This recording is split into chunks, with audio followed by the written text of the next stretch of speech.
Il est 20h30 à Conakry, même heure au Togo. Bonsoir et bienvenue à tous dans ce journal. En Allemagne se tient en ce moment la conférence de Munich sur la sécurité.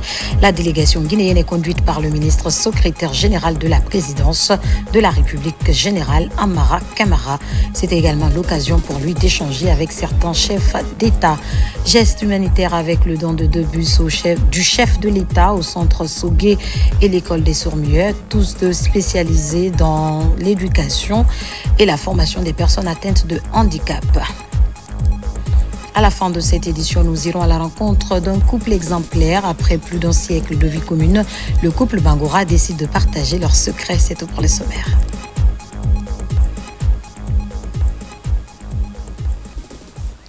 Encore une fois, bonsoir et bienvenue à tous. Comme annoncé dans les titres, la conférence de Munich sur la sécurité se tient actuellement en Allemagne. Une forte délégation conduite par le ministre secrétaire général de la présidence de la République de Guinée y prend part. Là-bas, le général Amara Camara a échangé avec le président ghanéen qui par la suite a salué la vision de son homologue, le général Mamadi Doumbouya, pour la Guinée en particulier et pour l'Afrique en général.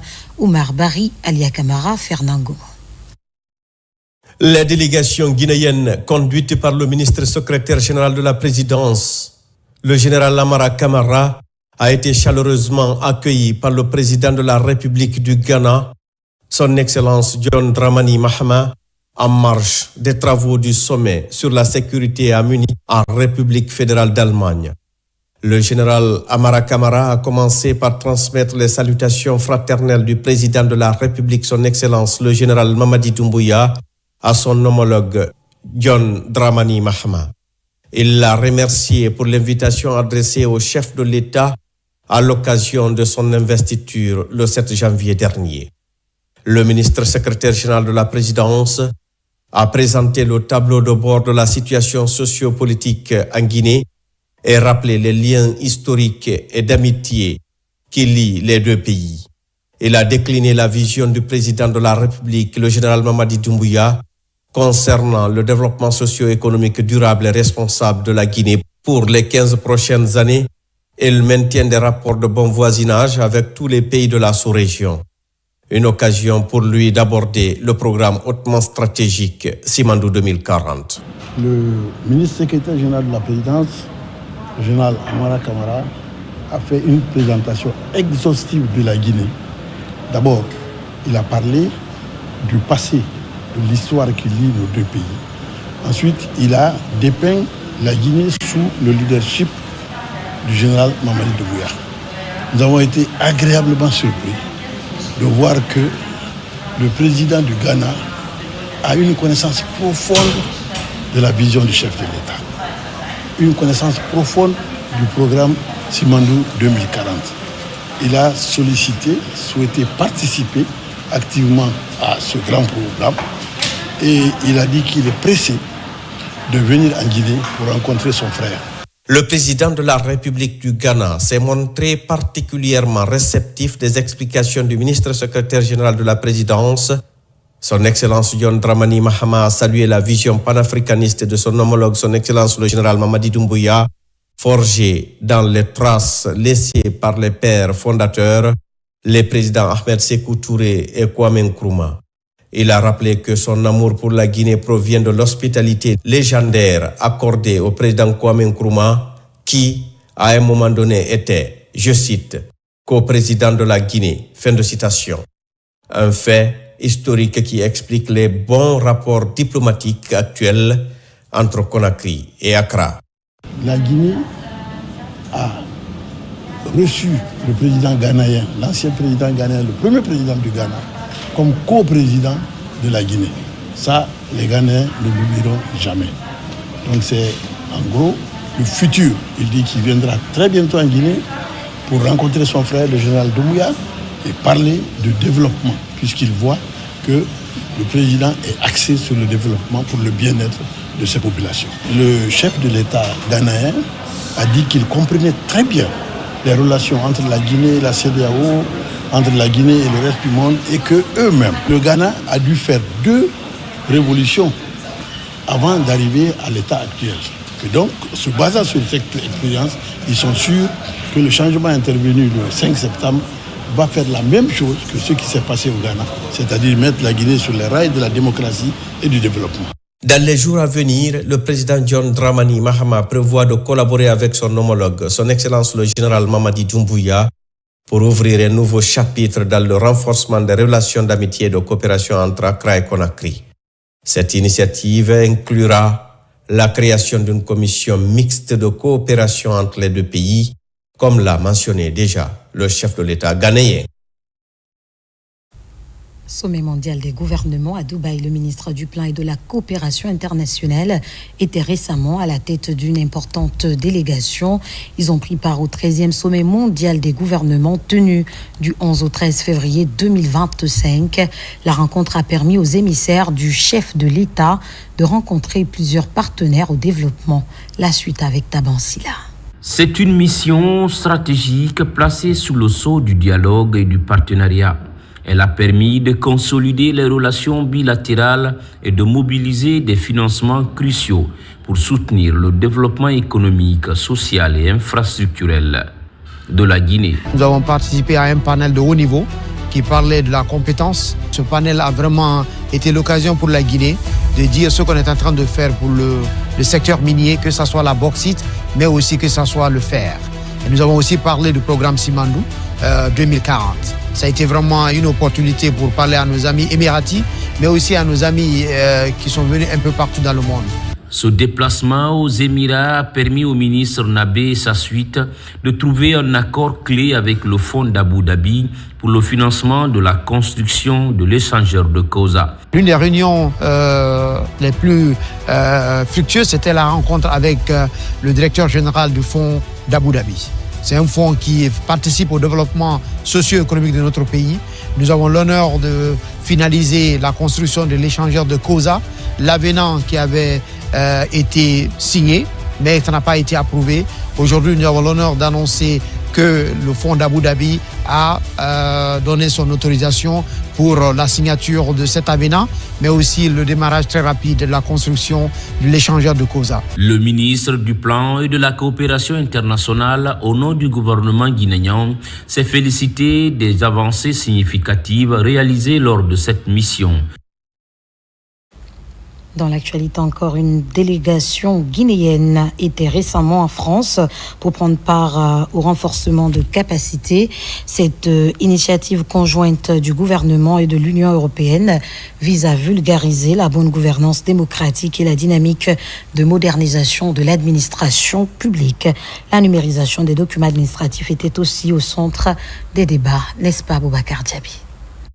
L'appui au renforcement de la démocratie en Guinée ne faiblit pas. Ces derniers temps, les partenaires comme l'Union européenne portent cette approche auprès des départements sectoriels, notamment le secrétariat général du gouvernement. Ce renforcement de capacité des hauts fonctionnaires de l'État vise à contribuer à une dynamique de modernisation de l'administration guinéenne conformément aux meilleures pratiques internationales. Il était question de gouvernance, de l'organisation du ministère, mais aussi de cette direction de la transformation numérique. Et puis on a eu l'occasion d'aborder quelques grands projets conduits par le ministère et ses agences.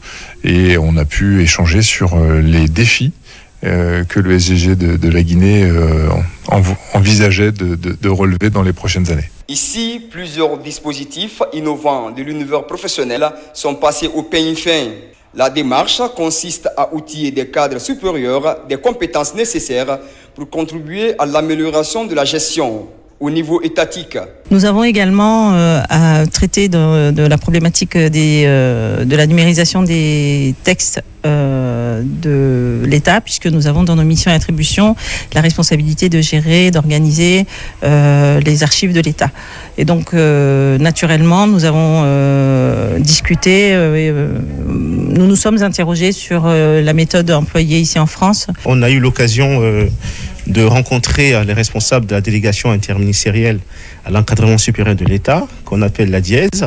Et c'était l'occasion de nous présenter cette entité gouvernementale qui relève de la primature et également du secrétariat général du gouvernement français. Pour renforcer cette direction, lui donner beaucoup plus de marge de manœuvre afin de contribuer à l'amélioration de la gestion RH au niveau étatique. Cette démarche ambitieuse permet ici de développer un mécanisme de gouvernance participative et inclusive qui colle au programme Simandou 2040.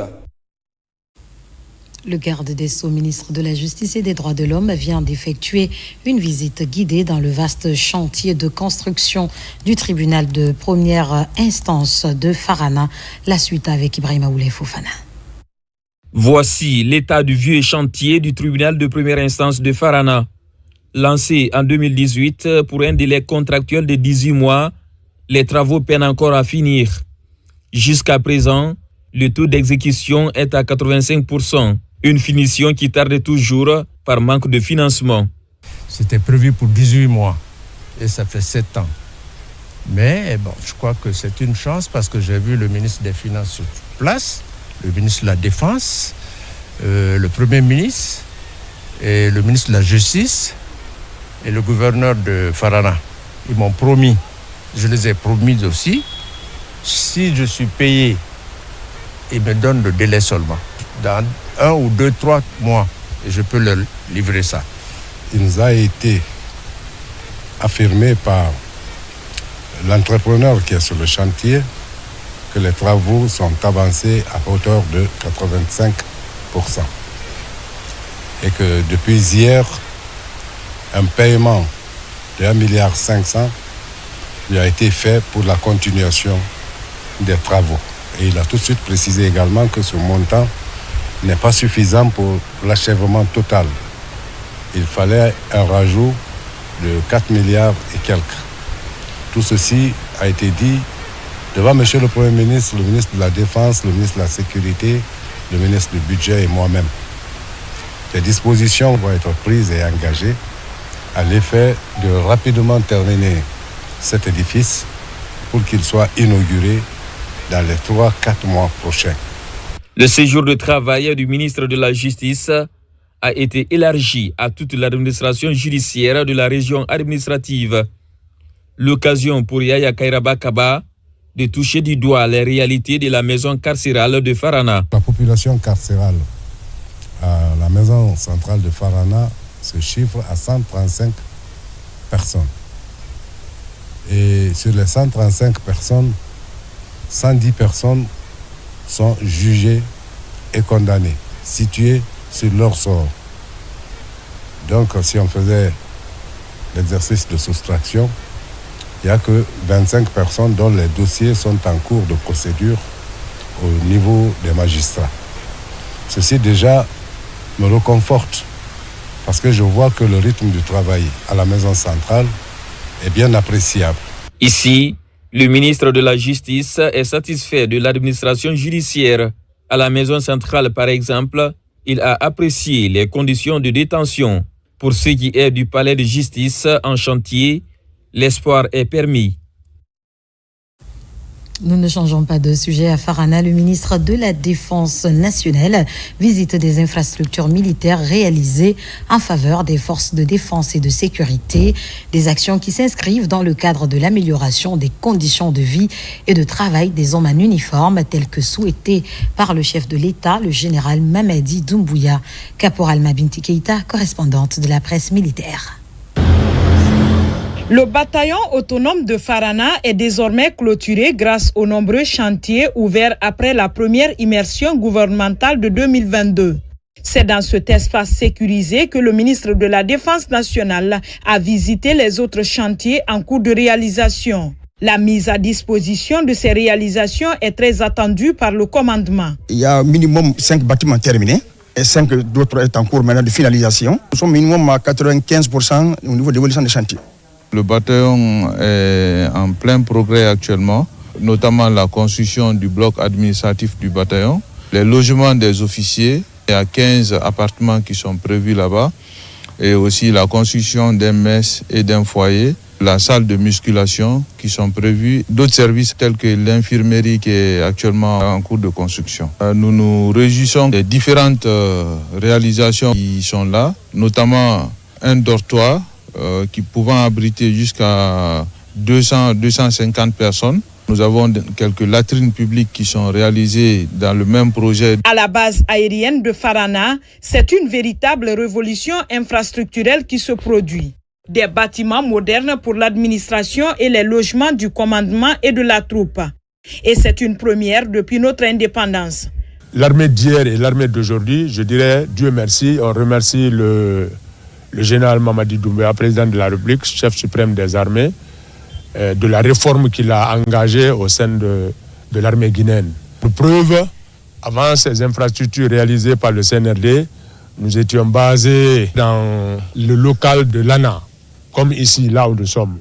Mais maintenant, depuis le CNRD est venu, nous avons nos propres infrastructures à nous-mêmes, les logements et les bureaux. Sur ces chantiers, le ministre de la Défense nationale a insisté sur la qualité et le respect des délais contractuels. Pour les édifices achevés, des instructions fermes sont données pour leur entretien. Il s'est également rendu à la station de carburant de l'armée pour constater l'état d'avancement du chantier.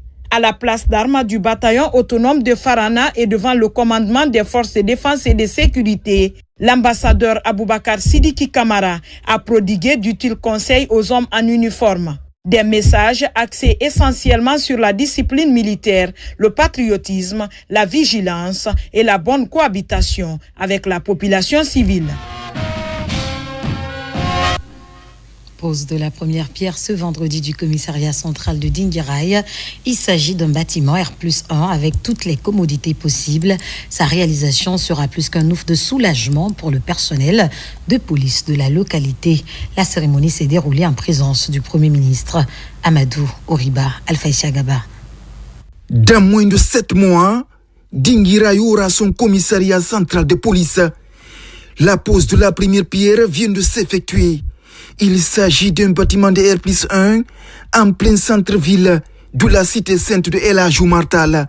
C'est un financement du gouvernement guinéen concrétisé à l'occasion de l'immersion gouvernementale dans la ville. Je voudrais rendre un vibrant hommage au général Bachir Diallo, qui, depuis sa nomination à la tête du ministère, œuvre inlassablement et sans hésitation à matérialiser la vision du chef de l'État dans le cadre du bien-être des fonctionnaires de police, du point de vue des conditions de travail, mais également des conditions de vie.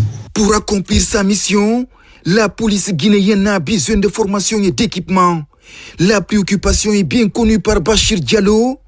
La réalisation de ce commissariat central de Dinguiraye s'inscrit dans cette vision politique.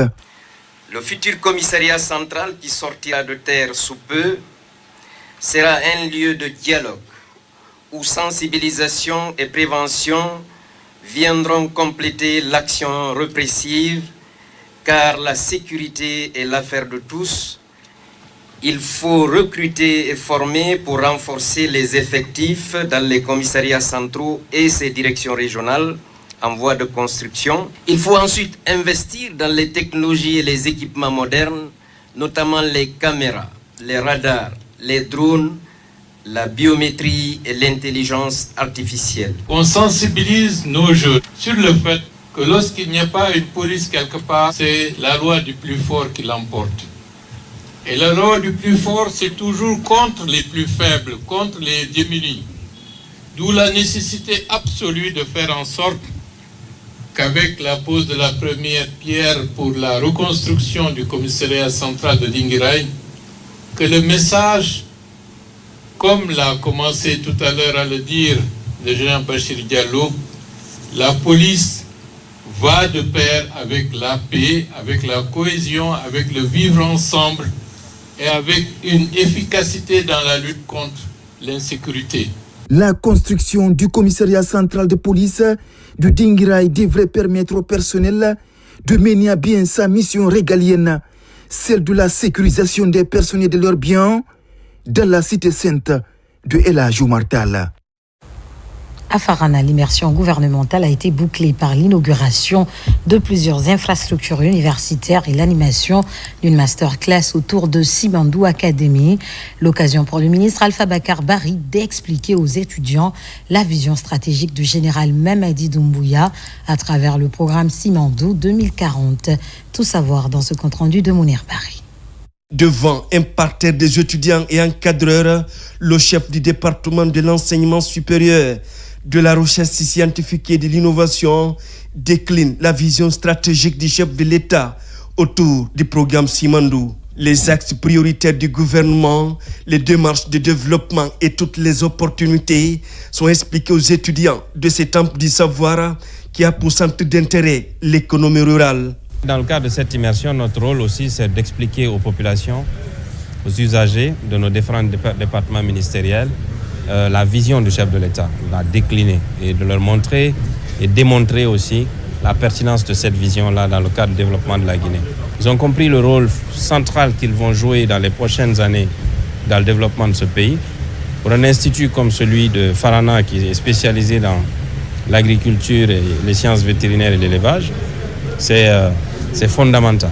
Ce conclave avec le monde universitaire et scientifique vise à préparer les acteurs sur certains axes prioritaires en cours d'exécution dans le pays, notamment les infrastructures, le transport ou encore la réalisation d'un projet d'envergure comme le chemin de fer à quelques encablures de la région de Farana par exemple. Les étudiants ont bien compris de quoi il s'agit sur Simandou. Le département de génie rural, ils ont besoin de feuilles de dessin, ils ont besoin également de machines. Et si vous prenez également les autres départements, dans l'ensemble, nous avons besoin de ces équipements-là pour lier cette théorie à la pratique. Le ministre a conféré avec les étudiants et encadreurs de l'Institut supérieur agronomique et vétérinaire durant plusieurs heures avant de procéder à l'inauguration des infrastructures réalisées comme l'école doctorale et les pôles vie. Ici, les étudiants entrepreneurs sont très actifs dans la réalisation et l'exécution des projets et programmes structurants. En immersion à l'intérieur du pays, le ministre de l'économie et des finances visite les chantiers de l'hôtel des finances de Farana en compagnie du Premier ministre. Il a saisi l'occasion pour faire l'état des lieux pour la relance des travaux. Mamadi Gassama. Lancé depuis 2013, l'hôtel des finances de Farana accuse également un retard dans sa mise en œuvre. À l'occasion de l'immersion gouvernementale, le ministre de l'économie et des finances, en compagnie du Premier ministre chef du gouvernement, visite le chantier, ce dans une dynamique de relance à l'effet de finaliser les travaux pour le plus grand bonheur des services financiers déconcentrés. Ça fait 11 ans que nous sommes malheureusement dans ce chantier.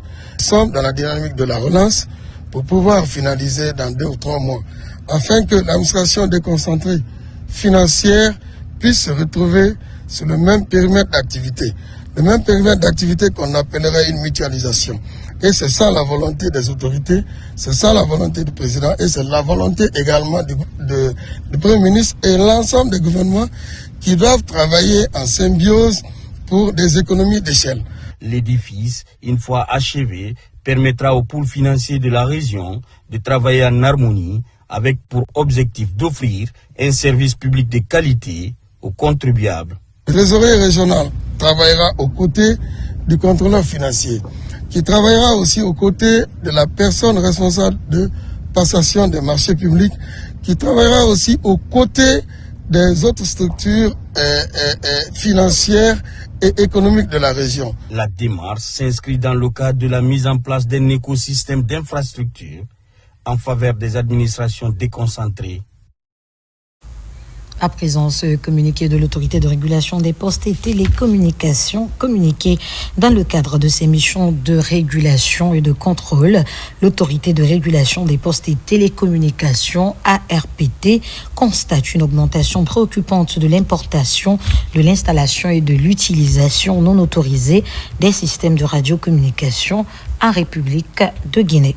La RPT rappelle que l'importation, l'installation et l'utilisation d'équipements radioélectriques tels que les capteurs de signaux, les émetteurs et autres dispositifs similaires sont réglementés en République de Guinée. En effet, le mauvais usage de ces équipements peut engendrer de graves interférences compromettant ainsi la qualité des services de télécommunication et perturbant les utilisateurs. De plus, l'utilisation des fréquences et des systèmes de communication radio, notamment talkie-walkie, radiodiffusion FM, TV, etc., est soumise à une autorisation préalable délivrée par l'ARPT conformément aux dispositions de l'article 89 de la loi L 2015-18 relative aux télécommunications et aux technologies de l'information en République de Guinée. L'ARPT invite toutes les personnes et organisations concernées à se rapprocher de ces services afin de régulariser leur situation. Des missions de contrôle sont déployées en continu sur le terrain et tout constat d'irrégularité fera l'objet de sanctions conformément aux articles 138, 140, 143, 144 et 145 de la loi L 2015-18 relative aux télécommunications TIC en République de Guinée. Pour toute information complémentaire, veuillez contacter l'ARPT au 13 13 ou 669 22 10 00, signé la Direction générale de l'ARPT. La ministre de la Promotion féminine de l'enfance et des personnes vulnérables visite le centre agro-pastoral Saint-Ursule de Seredo. Il s'agit pour Charlotte Daffé de s'imprégner du fonctionnement de ce centre créé par 4 cœurs pour accompagner les paysans et soutenir les filles en situation difficile. Le point avec Moussa Komara. Ils sont passionnés de la mécanique, mais ils évoluent dans l'informel. Ces jeunes, tous de la préfecture de Beila, l'épicentre du grand projet minier Simandou, espèrent être des ouvriers qualifiés. C'est dans cette optique que l'Office national de formation et de perfectionnement professionnel lance cette formation afin d'améliorer leurs connaissances sur la maintenance des véhicules automobiles. En réalité, ils sont dans l'informel. Et tant qu'ils sont dans l'informel, leur employabilité n'est pas assurée. Et pour ça, on leur donne une formation, on les perfectionne dans ce qu'ils savent faire déjà, on leur apporte de nouveaux outils et avec ça, ils obtiennent une attestation. Ils sont une cinquantaine et tous ont des notions de base. Mais beaucoup ne maîtrisent pas encore le dépannage avancé sur les moteurs à combustion interne. Beaucoup n'ont pas la notion de dépannage avancé sur le moteur à combustion interne. Et je me baserai aussi sur le parallélisme et santé et sécurité liées au travail mécanique. Cette formation soutenue par le ministère de l'Enseignement technique, de la formation professionnelle et de l'emploi se veut 100% pratique. L'occasion pour les bénéficiaires de découvrir toutes les facettes du métier de mécanicien. Ils auront 10 jours de travail intense pour obtenir un titre professionnel. Quand nous regardons le projet Simandou, donc un projet aujourd'hui qui est méga, vu toutes ces importances, nous avons tous besoin de se former pour être opérationnels sur le terrain. Après la formation, les plus assidus auront des attestations pour faciliter leur employabilité dans les entreprises. Vous l'avez compris, c'était le reportage de Moussa Komara sur la formation d'une cinquantaine de jeunes dans le cadre du programme Simandou 2040 à Beila. Le centre Sogué des aveugles et malvoyants et l'école des sourds-muets sont 2 établissements spécialisés dans l'éducation et la formation des personnes atteintes de handicap.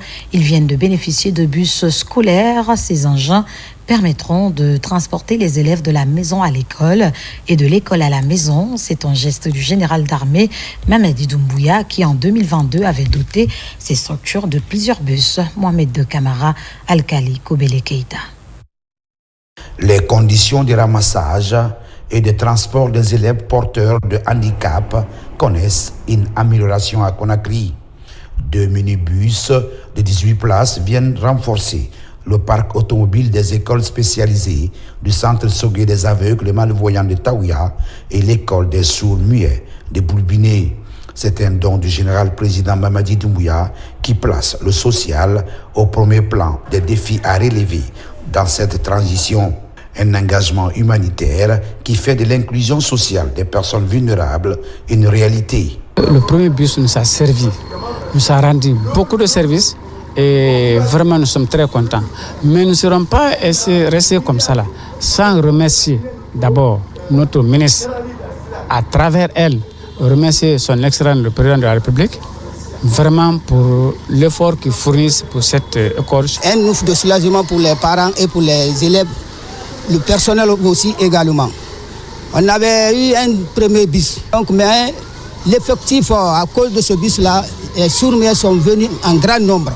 Aujourd'hui, l'école compte un effectif de 245 élèves, donc 85 filles. Un seul bus.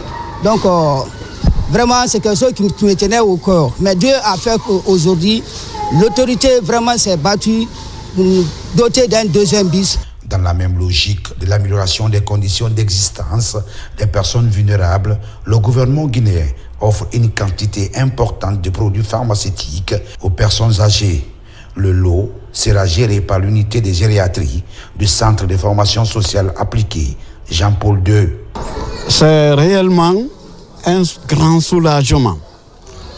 Parce que nous, les personnes âgées, nous sommes très fiers de président de la République. C'est lui seul qui nous a prouvé que nous méritions, il y a longtemps, ces produits-là. Monsieur le président de la République, en 2022, il a offert 2 bus.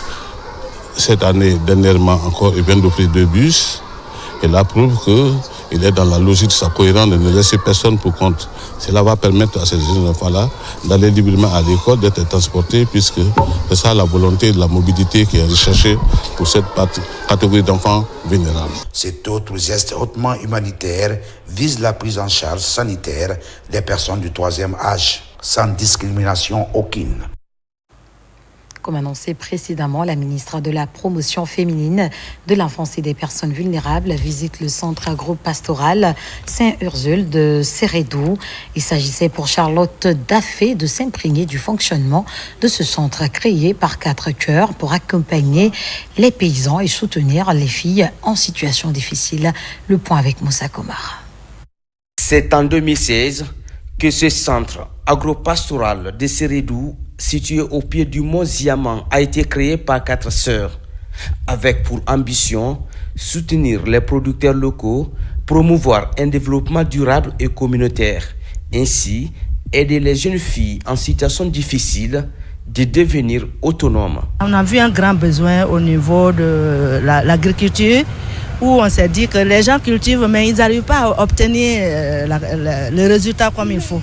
Comment il faut faire pour donner une valeur ajoutée à ce qu'ils cultivent. Donc une autre méthode, un système pour apprendre à améliorer la culture. Donc c'était pour aider la population, surtout ceux qui ont de la difficulté à se prendre en charge. Ce centre agro-pastoral de Sérédou accueille des jeunes filles en situation difficile envoyées par Plan International Guinée et des ONG. Plus de 200 ont déjà été formées aux techniques modernes et durables de l'agriculture et de l'élevage. Je suis venue à Kazumsi pour faire la formation parce qu'actuellement, l'agriculture, au moins ça aide les femmes. Nous les femmes, là, quand on fait l'agriculture, là, ça va nous aider. Tu ne vas pas dépendre aux hommes, pareil comme ça. Ça nous aide aussi. Dans ces centres de référence, plusieurs cultures se développent. Toutes les productions se transforment sur place et sont vendues dans cette boutique. En tant que ministre en charge de la promotion et de l'autonomisation des femmes de l'entrepreneuriat, je suis vraiment heureuse de découvrir ce centre qui doit être un exemple à dupliquer dans plusieurs régions. Aujourd'hui, elles sont installées à Sérédou, dans Massanta, mais ce serait bien qu'on ait des centres similaires dans toutes les régions du pays pour rendre plus de femmes autonomes. La durée de la formation dans ce centre est de 6 mois. Il allume la flamme de l'espoir aux jeunes filles en abandon scolaire, non scolarisées ou victimes de violences basées sur le genre et favorise leur insertion socio-professionnelle. Dans un autre registre, la coordinatrice nationale du Mousacode et son équipe poursuivent leur immersion à l'intérieur du pays. Après une sortie remarquée à Kindia, c'est au tour des préfectures de Dabola, Farana, Kissidougou et Guékédou d'accueillir la délégation. Kerfa, la presse Camara, reportage. Après une escale à Sougeta dans Kindia, la délégation du Mousacode, conduite par Hayat Diabadouya, a poursuivi sa tournée en direction de Dabola, Farana, Kissidougou et Guékédou. Dès leur arrivée dans ces préfectures, une foule impressionnante s'est massée aux abords des routes précédé d'un cortège de motards pour réserver un accueil triomphal à la délégation. Avec la venue du général, et on a vu l'espoir aujourd'hui. Il est le porte-flambeau qui peut décoller aujourd'hui l'économie et donner la Guinée comme un exemple et le paradis où tout le monde peut prendre les visas et venir dans l'autre pays. Le bureau national nous accorde, au nom de la population de Kissidougou, nous vous souhaitons bonne arrivée et bon séjour dans notre Kissi-Kaba natal qu'on appelle Kissidougou. Nous tous, on a le même objectif. Kissidougou est pour Mamadi. Le temps viendra, on nous remettra la clé de Kissidougou au général Mamadi Doumbouya.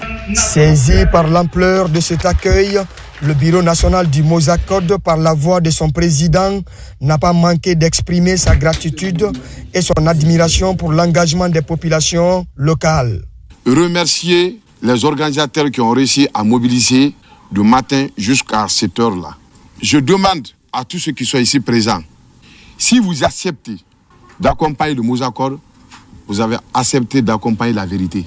À travers cette tournée, le message du Mozakod est clair. Soutenir et accompagner le président de la République, le général d'armée Mamadi Doumbouya, ainsi que son gouvernement dans leur vision de continuité et de progrès pour le pays.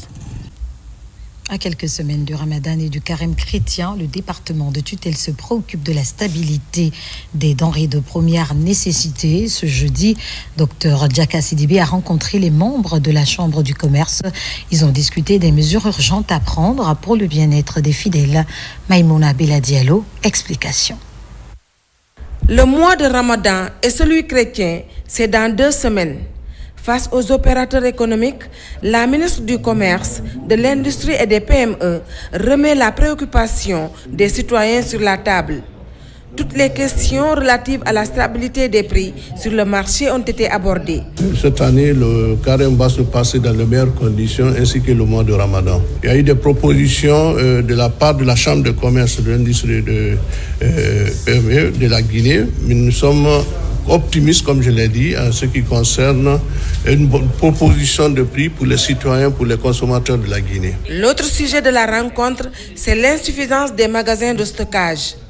Des dispositions sont envisagées par le ministère du Commerce. Nous sommes résolument engagés à accompagner l'effort du gouvernement. Comme vous le savez, ils ont eu à diminuer et continuent encore à diminuer la valeur mercurière au niveau des ports. Donc nous ferons tout pour que cela reflète au niveau des consommateurs citoyens lambda. Nous continuons la discussion pour que le citoyen lambda continue à avoir vraiment des prix abordables, comme vient de demander Madame la ministre. Les cadres du ministère du Commerce, de l'Industrie et des PME et les opérateurs économiques, notamment la Chambre du Commerce, sont à leur 2e rencontre pour aborder le sujet sur la stabilité des prix des denrées de première nécessité. Les rencontres vont se poursuivre pour améliorer le panier de la ménagère.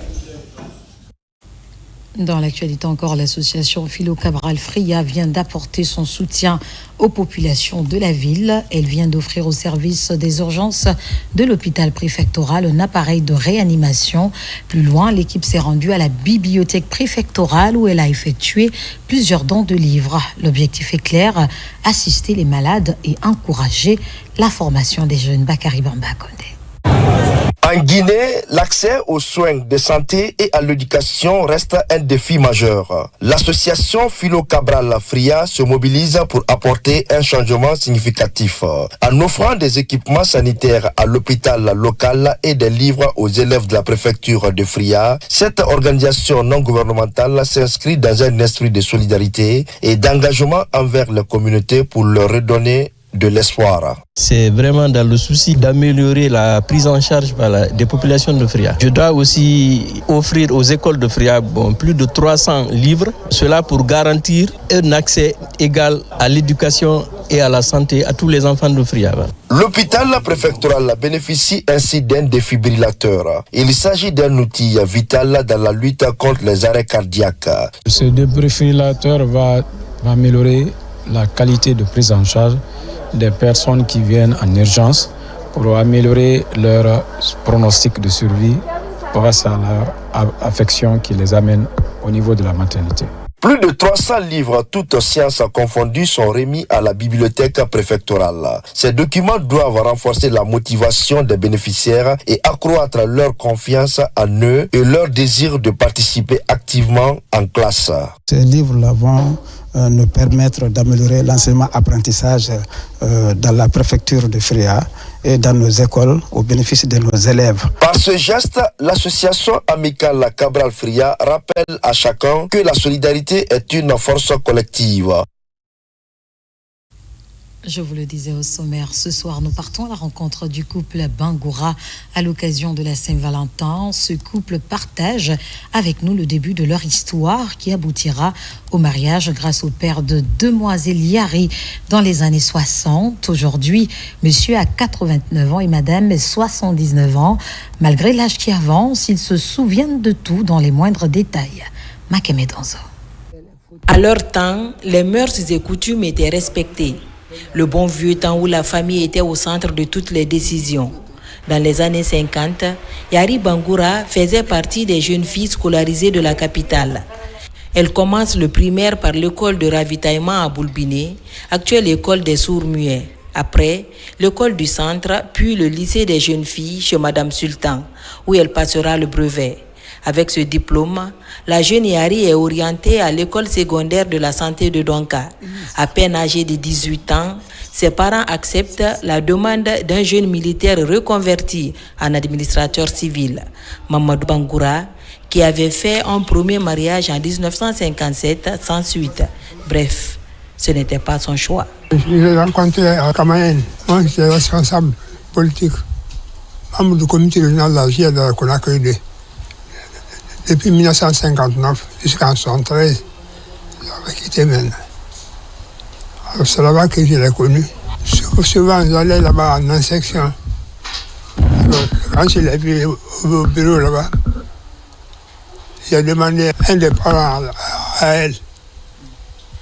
Alors c'est ainsi maintenant qu'il m'a mis en contact, que le gars m'a mis en contact avec elle. Alors c'est ainsi maintenant que j'ai commencé à faire des démarches et en fin de compte, il y a eu mariage. Elle était élève infirmière.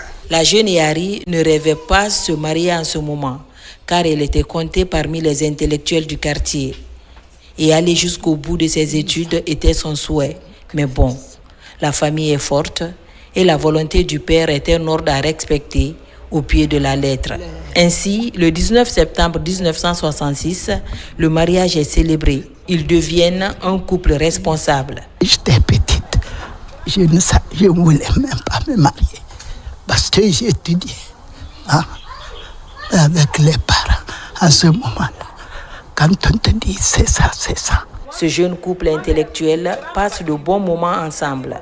Madame Bangoura devient une sage-femme aguerrie, convoitée dans plusieurs hôpitaux, comme celui de Kindia, le centre de santé de Ratoma, mais aussi au CHU Donka. Et son époux, toujours entre deux avions en mission étatique. Elle était à l'école. Je n'étais pas souvent tranquille. J'étais en activité politique. Parce que je suis allé jusqu'à Cuba, dans le cadre de la conférence continentale. C'est membre du comité régional de la GIA de Conakry 2. Conakry 2 commençait de Tombo jusqu'à la limite Conakry 2 du Brika et jusqu'à la limite de Conakry 2 et Koya, au barrage. Elle s'est supervisée par nous. Ils ne rentrent pas. Les politiciens de Sékou Touré, de la permanence vers minuit ou bien ça trouve déjà que nous sommes rentrés quoi. Après 59 ans de liens sacrés, aujourd'hui le couple Bangoura est fier de l'éducation de leurs 3 enfants.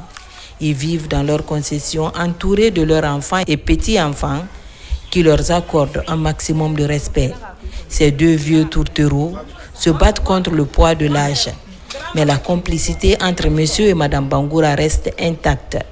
Toute une école pour la nouvelle génération. Et cela fin de ce journal. Merci de nous avoir reçus chez vous et merci d'avoir choisi la RTG pour vous informer. Quant à moi, j'ai été très ravie de vous servir 2 jours durant. À bientôt sur la Lucas.